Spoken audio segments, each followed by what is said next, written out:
যেদিন আমার কাছে মনে হবে যে আমি গাড়ির ড্রাইভার না প্যাসেঞ্জার, সেদিন আমি ছেড়ে দেবো খেলা।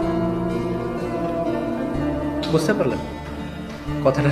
যেদিন আমি বুঝবো যে ওকে আমি ড্রাইভার না, আমার উপর সবাই ভরসা করে সিটে বসে নাই, সেদিন আমি খেলবো না।